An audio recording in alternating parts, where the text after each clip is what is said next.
Well, hello, everyone. I'm Janet B. I've recovered from compulsive eating and bulimia, and I'm always excited to be here, but I am like extra excited to be here because we're doing my favorite chapter, which is We Agnostics. Um, so we're going to be doing step 2 in 3 parts. I'm going to do the first half of the chapter this week. Then next week, Melissa will either do step 2 out of the AA 12 and 12 or the spiritual experience appendix. You'll have to come next week to find out.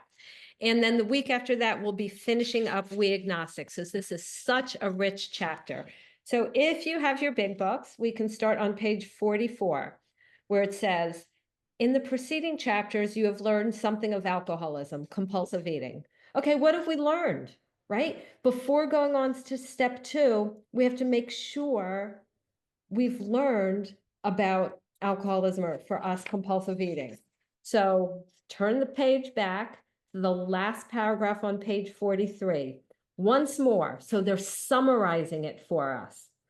The alcoholic, the compulsive eater, at certain times has no effective mental defense against the first, for us, compulsive bite. That means I can't remember strongly enough so that I'll stop doing it. The mechanism that keeps me from putting my hand on a hot stove, or me who has a severe cat allergy, from going near a cat, I don't have that mental defense when it comes to food. It says, except in a few rare cases, neither he nor any other human being can provide such a defense. So that means I can't provide my own defense, and you all can't provide a defense for me. You can give me hope, love, and good information, but you can't give me what I need, which is power that I don't have. So we need a defense. So it tells me, okay, I don't have a mental defense, and I can have a defense by myself or any other person or group of people. Then it tells me my defense must come from a higher power, capital H, capital P. So they're talking about God. So we turn the page and it says, okay, you've learned something of compulsive eating. We've learned we can't stop on our own power. It says, we hope we've made clear the distinction between, I'm just going to change the wording to compulsive eating, between the compulsive eater and the non-compulsive eater. And then they tell us how we can tell. If when you honestly want to, you find you can't quit entirely, or you have little control over the amount you take, you're probably a compulsive eater. So how many times in my first 6.5 years of OA, where I couldn't stop binging, did people say to me, you just don't want it badly enough. If you really wanted it, you can stop. But here they're saying when you honestly want to, you can't quit. And that's what defines an addict. Wanting, if I could want to quit and then stop, I wouldn't need Overeaters Anonymous. I wouldn't be an addict. I would be a normal person, like my husband, who a number of years ago went to the doctor. The doctor says, you have high blood pressure, you need to lose some weight. So he just did. He did this crazy thing called going on a diet, and he kept the weight off. And if the weight ever, like if we go on a cruise and the number goes up a few pounds, he'll do this equally crazy thing called cutting back a little. Okay, that works for people like him. It does not work for people like me. So it says, okay, if when you really want to, you can't, or if when you take that first compulsive bite, you can't stop, well, guess what? Then you're probably a compulsive eater. So it's pretty bad, right? And then it says, if that's the case, you may be suffering from an illness, which only a spiritual experience will conquer. So they are telling us there is one solution to this problem, and that is a spiritual experience. Okay, well, what is a spiritual experience? If they're telling me, right, that this is the one solution to my problem, I need to know what it is. So let's flip back to page 25. And they say, the great fact is just this and nothing less. Nothing less will help us. That we have had deep and effective spiritual experiences. Now they're going to tell us what a spiritual experience does, which has revolutionized our whole attitude toward life, toward our fellows, and toward God's universe. revolution, right? Whenever I hear that word, I think of Les Mis, right? Where there's this like big revolution in France and they lost. But in this revolution, God wins. We're changed. The central fact of our lives today is the absolute certainty. That means we know 100% that our Creator has entered into our hearts and lives in a way which is indeed miraculous. He has commenced to accomplish those things for us, which we could never do by ourselves. So you might be like me and believe and have always believed in God. I always believed in God. It didn't do me any good. Or you may not believe in God. But they're telling us that we're changed, right? We don't start out believing this, but we end up where the central fact of our lives, the most important thing, is that we're certain that our Creator, the being that created me, has entered into our hearts and lives. And it also could be read our hearts and lives, right? Like active, alive within me in a way which is miraculous. Miraculous means like superhuman, can't be accomplished by any human doing.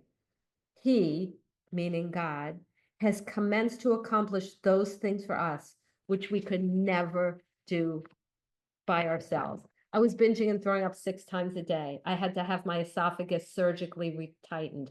I could not stop on my own, but God gave me the power to do it. And page 27, they give more of a definition of a spiritual experience. In the paragraph that starts, yes, it says they're phenomena. That means that something that is extraordinary. They appear to be in the nature of huge emotional displacements and rearrangements. Ideas, emotions, and attitudes, which were once the guiding forces of the lives of these men, are suddenly cast to one side, and a completely new set of conceptions and motives begin to dominate them. And I will tell you, I am exhibit A right here. My ideas, emotions, and attitudes were, what could I get for myself? How could I get this boy to take me to an expensive restaurant? How could I get even, the weather to cooperate with me? That's how arrogant I was. All I cared about, I stole food, I stole money for food, and I'm not that person anymore. Now I can honestly say what I care about is growing closer to God and being of use to other people. Not all the time. I have a penchant for, Britain's Got Talent, and I can spend a night sitting on my couch reading a book, but I really do care about God and other people now. Like that is a miracle. So back to, again, first page of We Agnostics, page 46, sorry, 44. And it says, okay, you may be suffering from an illness which only a spiritual experience will conquer. Well, they anticipate what the crowd's going to say. So they say, okay, to one who feels he is an atheist or agnostic, such an experience seems impossible. Look what they say, to one who feels he's an atheist or agnostic. They don't say to one who is an atheist or agnostic. How can they say that? Isn't that kind of arrogant on their part? No, no, no. Because in 11 pages now, page 55, they say, deep down in every man, woman, and child is the fundamental idea of God. So they're saying, you may think you don't believe in God, but that belief in God is there. And we'll talk about that in 2 weeks, how it can just be obscured by pomp, calamity, worship of other things. So they say you may feel you're an atheist or agnostic, but it's really, you have door number 1 and door number 2. Door number 1, continue as you are, binging your brains out, lonely, miserable, self-centered life. Or door number 2, seek spiritual help, live on a spiritual basis. There's no door number 3. And I will tell you some things that people might think are in door number 3 that are not. Speaking of doors, doorknob is not a door number 3 option. That is nowhere in the big book put forward as a solution to compulsive eating. I have heard people say you can choose any conception of God as long as it's not you. That is not in the big book. I mean, really, if I said, okay, my higher power is going to be this water bottle, even if this is your first day at a meeting, you would say, well, Janet, that's ridiculous. How could a water bottle restore you to sanity? And behind door number 3 is not the group restoring us to sanity. Again, a group is a place for is so necessary for support during the hard times, guidance, friendship, good information, love. But if my problem, think about it, if I, God forbid, had cancer and I was in a room of cancer survivors, they could all love me and give me support. They couldn't help me because the solution would be chemotherapy or radiation or whatever it was. Our solution is to access the power of God. Door number 1 or door number 2. So they say, okay, to you, person who thinks you're an atheist or agnostic, they say, don't worry, it's not so difficult. Half the founders of AA were like that. And they recovered and came to not only believe in God, but experience God to get to the point where the central fact of their lives was that God exists and was working miracles in their lives. So they say, cheer up. They're saying, because they know, oh, you're telling me there's no door number 3. And then they say, okay, if a mere code of morals or better philosophy of life was sufficient to overcome alcoholism, compulsive eating, we would have recovered long ago. So what's a mere code of morals or a better philosophy of life? That's like, I'll try to be a good person. I'll try to follow this set of rules. I mean, most religions have good sets of rules. I couldn't follow them. A better philosophy of life. I couldn't do it. It says, if that was the solution, we would have recovered long ago. Top of page 45. But we found such codes and philosophies did not save us, right? I needed to be rescued. I was like someone who was drowning. I couldn't save myself. I needed to be rescued. It says we could wish to be moral. We could wish to be philosophically comforted. We could will these things with all our might, but the needed power wasn't there. Well, how come? How come if I'm just trying to be a nicer person, God's not giving me the power to do that? Because God requires a 100% commitment. The book says God is everything or else he is nothing. So I can't ask God to help me with my compulsive eating while I'm cheating on my taxes. It won't work that way. The needed power wasn't there.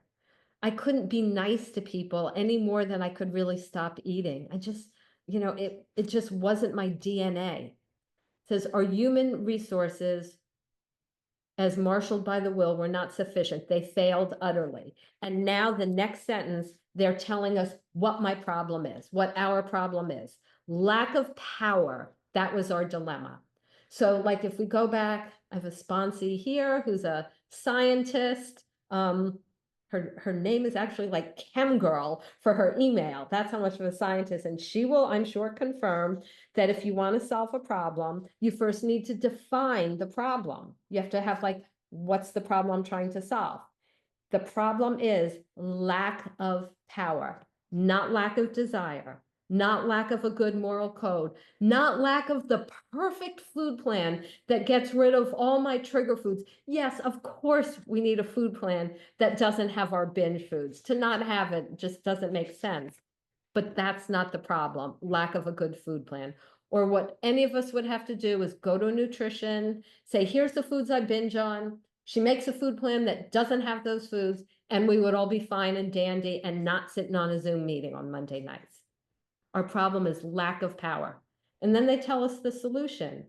Well, we had to find a power greater than ourselves, of power by which we could live, obviously, right? My problem is lack of power. My solution obviously is power.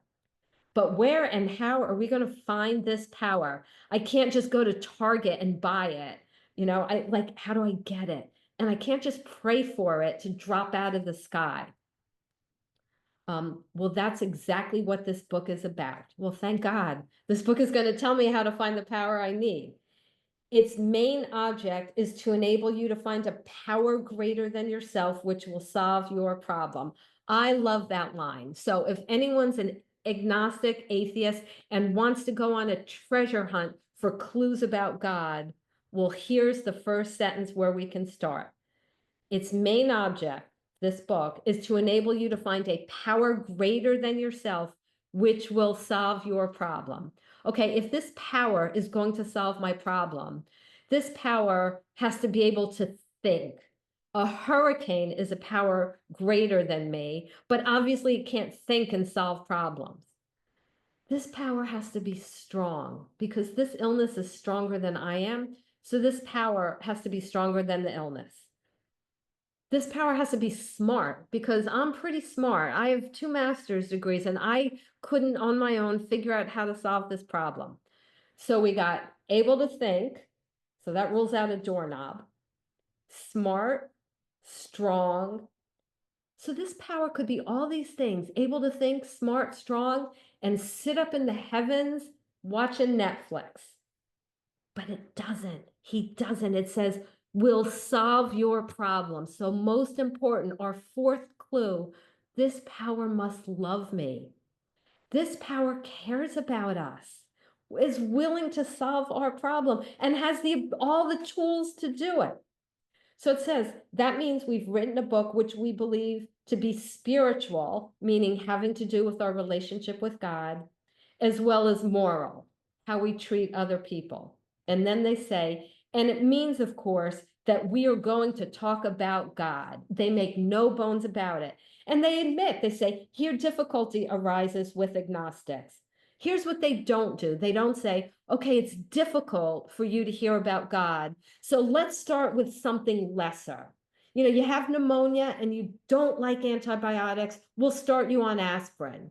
No, the person may die. They don't do that. They say, we are going to talk about God. He finds it difficult. His face falls when we mention God, for we've reopened a subject which our man thought he had neatly evaded or entirely ignored. So they say, we get it. We're empathetic.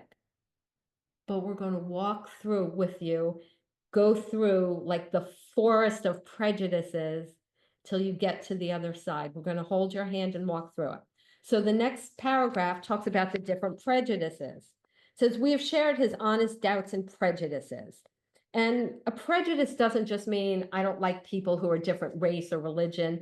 It means having a preconceived notion about something or someone, in this case about God.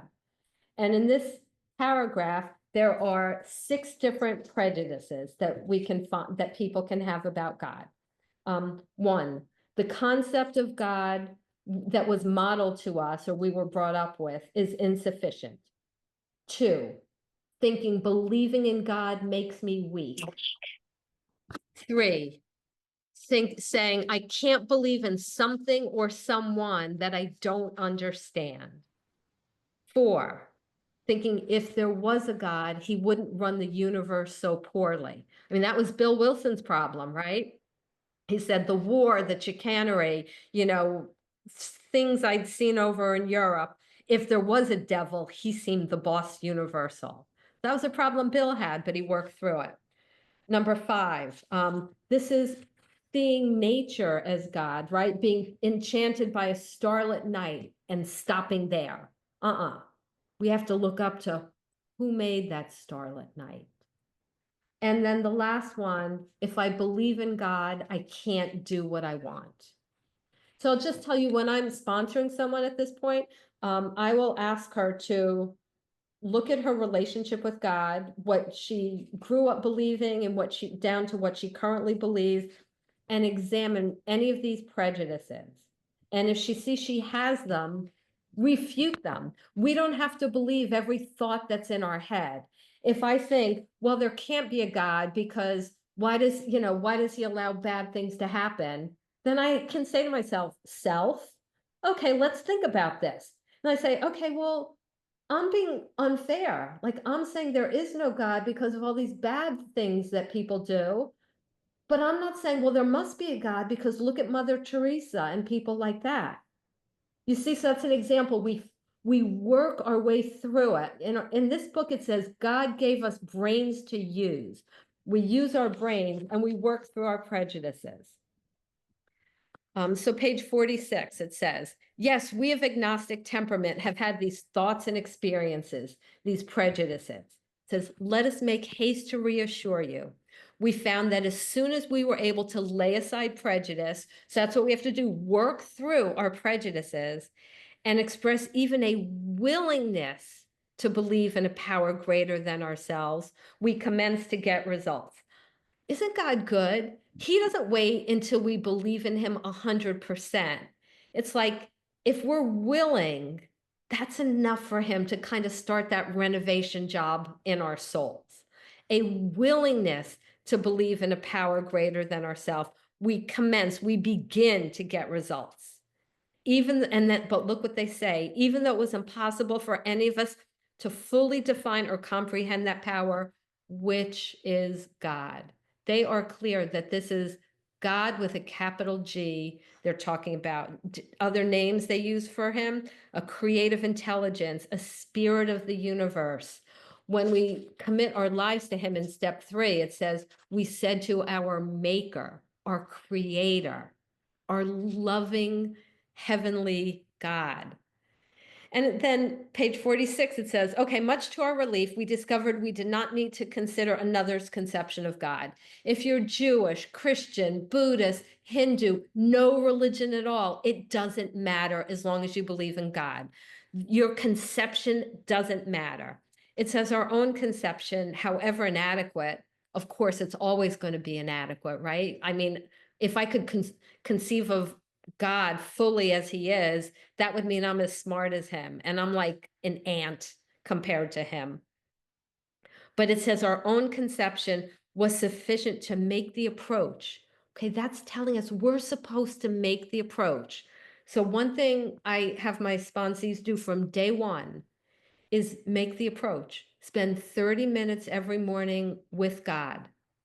Prayer, meditation, spiritual reading. Make the approach. Get to know him. It says, and we can make the approach and effect a contact with him. We're not just going to have a belief, we're going to have a relationship.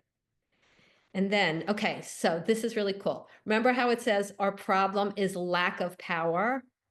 So we need to start getting power. This is where we get our first infusion of power.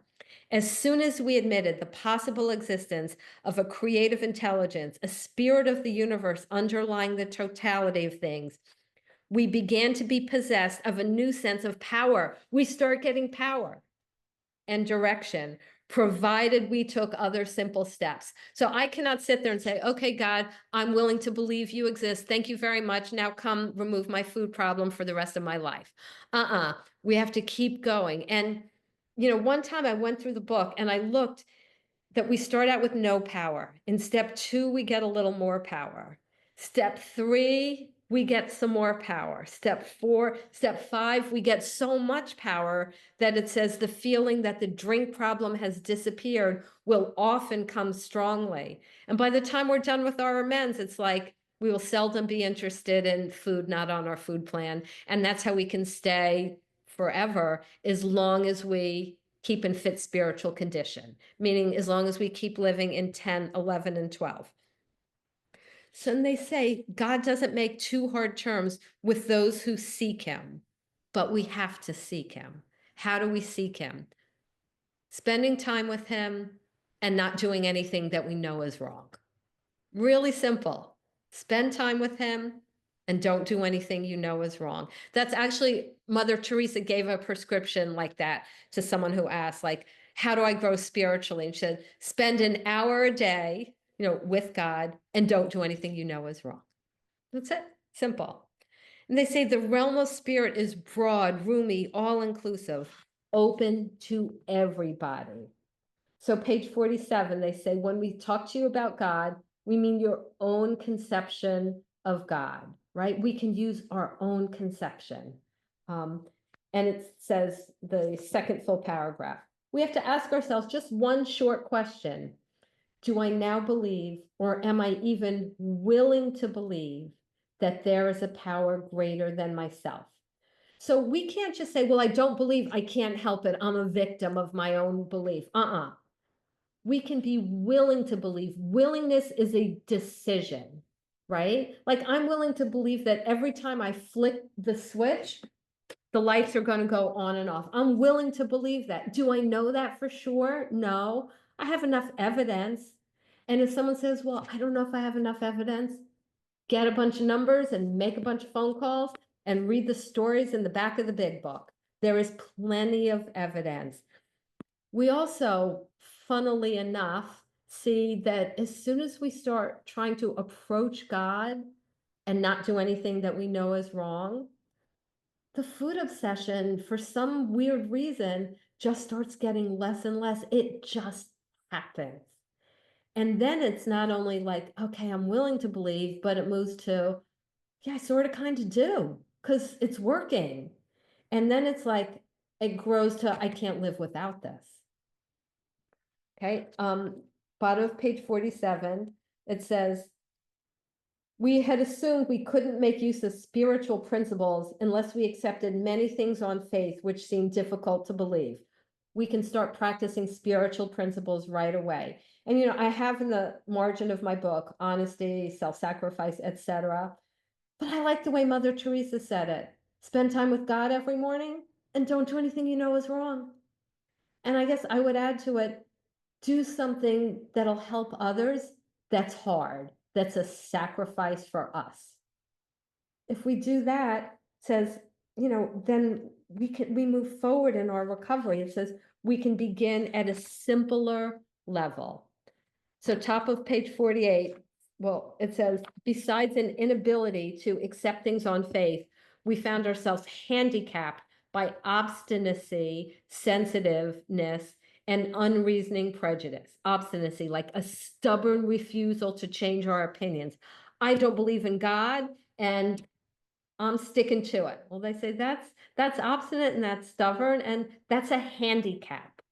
A handicap, something that just gets in our way of like doing things fully. And they say, if you have this sort of thinking that even casual reference to spiritual things makes you bristle with antagonism, it says this sort of thinking has to be abandoned, get rid of it. It says some of us resisted, but ultimately we found no difficulty casting aside those feelings.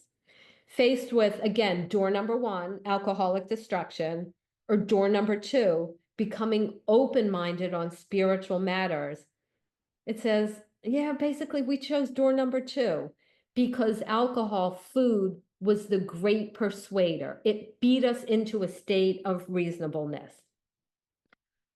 This program isn't for the person who's like, yeah, I can't stop eating, but I'm not willing to, you know, do whatever it takes. And if it requires finding a spiritual being to help me, I'm not, no. But they say, okay, we don't have to do anything for that person. It's not my job to be the great persuader. It's food's job. And it says it will beat us into a state of reasonableness. Okay. You know, a few months ago, I had COVID and it got bad. It got into my lungs and I was having trouble breathing. And I was, you know, trying to do like, you know, the vitamin C and the all that stuff. It didn't get better. And I did not want to take drugs. Um, but finally, I went to the doctor and she said, you have to take you have to take a steroid inhaler. Basically, like I was having trouble breathing. I didn't want to, but I was beaten into a state of reasonableness by COVID because I wanted to breathe. And I was willing to like do the steroid inhaler twice a day, even though I don't like taking steroids. But I did it. I was reasonable and I got better. And then they talk about all this stuff about the prosaic steel girder and electricity. So all I'm going to say about that is we use electricity without understanding it. I could not explain to you how electricity, I don't even know where it starts. I was going to say it comes from the power plant through wires into my house. I don't, honest to God, I don't know how it gets to the power plant in the first place. I don't know if they harvest lightning or I don't know. I don't need to know. All I know is I'm pretty sure if I turn this switch off and on, the light will go off and on. And it says we're like that with a bunch of stuff. Every time we lie down on our beds, we don't sit there and touch it first. We lie down on our beds and trust it's not going to collapse. And they say, we have no reason to doubt all these things in the material world, page 49. But, however, when the perfectly logical assumption is suggested that underneath the material world and life as we see it, there is an all-powerful guiding creative intelligence. Right there, our perverse streak comes to the surface, and we laboriously set out to convince ourselves and others that it isn't so. It's like we make a project out of it. I wouldn't say there can't be electricity because I can't explain it. Right? None of us would do that. But yet, do we do that when it comes to God? Right? And they say, in, instead of regarding ourselves as intelligent agents, spearheads of God's ever advancing creation, we agnostics and atheists chose to believe that our human intelligence was the last word. Rather vain of us, wasn't it? To think, I know it all. But look how I can be regarding myself. An intelligent agent. Remember, God gave us brains to use. I get to use my brain as an agent for God, right? An agent does the work of the principal, the person who sends them out. Well, what's God's work, right? What does he want me to be an agent for? His ever advancing creation. Like God didn't just create the world in 6 days and sit around watching Netflix for the rest of eternity, like I might have done. And what is he creating? I believe one of the things he's doing is he's recreating addicts. He's recreating us. And so what are we supposed to be? Agents joining him on this mission. Like, could anything be more cool? We get to recover and then help other people recover. Okay, and they say, we who have traveled this dubious path, this hard path, beg you. Imagine this, 100 recovered alcoholics on their knees begging you, lay aside prejudice, even against organized religions. Yeah, they're saying there's human frailties of those various faiths, but they've given purpose and direction to millions. And if you're going to say, oh, religions cause, this, that, and the other, religions also produced, Mother Teresa and lots of, people who've really contributed to society because of their religion. And they say, this is what we used to do. We used to amuse ourselves by cynically dissecting spiritual beliefs and practices. When here's what we should have done.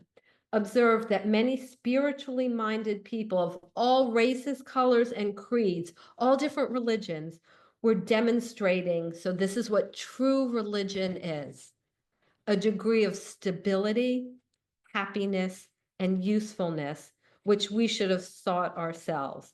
Like stability, that we don't go, up and down, happy, sad, miserable, our emotions just a wreck. That we're happy most of the time. None of us are happy 100% of the time, but most of the time. And when we're not, we can pick ourselves up and we don't have to fall into a deep depression. And useful. Well, that's how we know if our religious life or our spiritual life is good. Page 50, it says, what did we do instead? We looked at the human defects of these people and sometimes used their shortcomings as a basis of wholesale condemnation. Like that's our black and white thinking. We condemn 100%. So that's like, I've never been to Alaska yet. My husband and I are going in August, but it would be like if I met one Eskimo and let's say that Eskimo was nasty. And I said, all Eskimos are nasty people. I use that one person as a basis of wholesale condemnation. And they're saying to us, don't do that. And then they say, in our personal stories, you'll find a wide variation in the way each teller approaches and conceives of the power which is greater than himself. That is the purpose of us telling our stories. We say experience strength and hope, but experience strength and hope about what? What is our hope? That we have found God. And so each of us are going to have approached and conceive of God a little differently than the next person. So one person may say, well, I did it this way, and that might not resonate with you. But the next person may say, I did it that way. And you say, oh, yeah, that makes sense. So when we tell our stories, the main focus should always be on how we found God. That's the purpose of our stories. And they say whether we agree with an approach or conception doesn't make any difference. These are matters everyone gets to decide for themselves. But they say on one proposition, however, these men and women are strikingly agreed. Okay, imagine 100 alcoholics not only agreed, but strikingly agreed, like really agreed on this. Every one of them has two things: gained access to and believes in a power greater than himself. And number three, this power, meaning God, has in each case accomplished the miraculous. So three things: believing in God, but believing in God isn't enough. I believed in God all my life and did what I wanted and kept binging. Two, gained access to God. And then three, God, in each case, 100% of the time, accomplishes the miraculous, the humanly impossible. Humanly, no group, no my own willpower can do it. And they say, let's look at the record. And they say, here are thousands of men and women, worldly indeed. So these weren't like some monks up in a cave somewhere. It says they flatly declare that since they've, one, come to believe in a power greater than themselves, that's faith. Two, take a certain attitude toward that power, surrender, which we'll talk about in step 3. And 3, do certain simple things, step 4 through 12. Clear away the damage we've created in our past, then continue to clear away the damage of each day, continue to get better in our approach to God so that we know him better, and help others. That's it. There's been a revolutionary change in our way of living and thinking in the face of collapse and despair, right? For people who come in at collapse and despair, not the person who just wants to lose 10 pounds to look good for her high school reunion.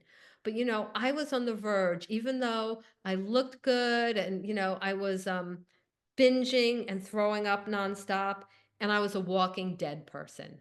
Inner collapse and despair. In the face of the total failure of their human resources, they found that remember, we got a little bit power at the beginning, a new power, and here's what we get along with the power, peace, happiness, and sense of direction flowed into them, not was lying dormantly inside them, waiting to be, awakened like the Force in Star Wars, flowed into them like a pick line of grace. This happened soon after they wholeheartedly met a few simple requirements. Make the approach to God, don't do anything you know is wrong, and keep moving ahead with the steps. And we will pick up here in 2 weeks. So we'll stop here for now. Thanks.